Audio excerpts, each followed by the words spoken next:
This is The Scoop for Thursday. I'm Lisa Marzilli with the WMNF News headlines.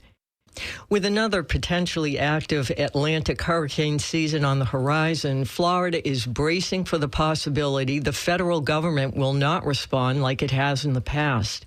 After the state was hit by 3 hurricanes last year, Governor Ron DeSantis joked that Florida is due for a break. But he also cited the fact that the state has emergency response infrastructure and financial reserves available in case we don't catch a break and FEMA scales back. DeSantis has repeatedly called for the federal government to distribute disaster assistance through block grants to states, which could then direct the money.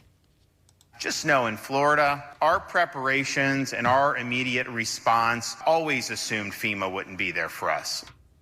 Questions remain about how the Trump administration will reshape FEMA. David Merrick, director of Florida State University's Center for Disaster Risk Policy, feels Florida's history of dealing with storms makes it better positioned than some other states to respond to storms.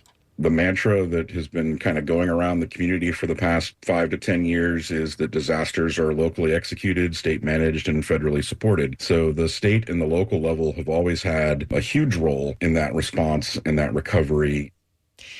The consensus among forecasters is that we are poised for another above-average hurricane season. Last year's season included 18 named storms, 11 hurricanes, and 5 major hurricanes, 3 of which hit Florida. Many members of Congress across the country have refused to host town halls to hear the concerns of their constituents. As WMNF's Chris Young reports, now some Pinellas residents are taking things into their own hands, hosting a town hall without their member of Congress, Anna Paulina Luna. Since March, organizers say they've called, emailed, and even rallied outside of Congressmember Anna Paulina Luna's office asking for a town hall, but said they were told no. Cynthia Lippert is an organizer with the group Indivisible Florida 13. We depend on that the voters and constituents have a chance to speak to their representative, have a voice that's taken to Washington, D.C., and that's not happening. That's gone. So they're planning a People's Town Hall. On Thursday evening from 6 to 7:30, attendees will make statements and air out concerns for Luna. Lippert says they will be recorded and sent to her. Priorities like putting President Trump on Mount Rushmore, those are not our priorities. She expects citizens to talk about their concerns, such as cuts to Social Security and Medicare due to Pinellas' older population. Anna Paulina Luna did not respond to WMNF's request for comment. Chris Young, WMNF News. Mental health is often a stigmatized topic. Individuals struggling with mental illness could benefit from a holistic approach, which considers the whole person, including their physical, mental, and spiritual health.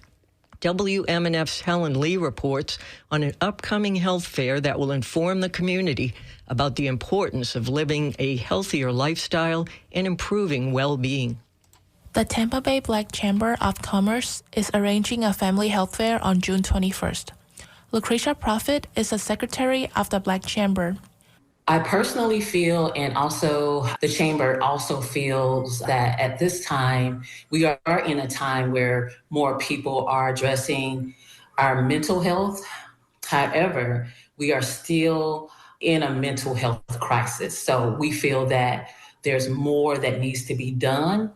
And the more that needs to be done is addressing our overall well-being. So with doing that, we look to do that from a holistic standpoint. There will be a number of activities at the fair.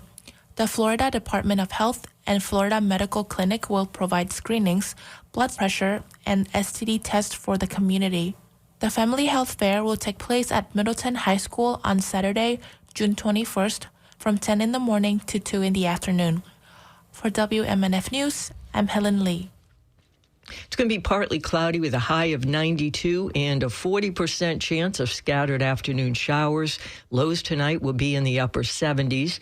Partly cloudy with a high of 90 on Friday and a slightly better chance for some rain. I'm Lisa Marzilli with the WMNF News headlines.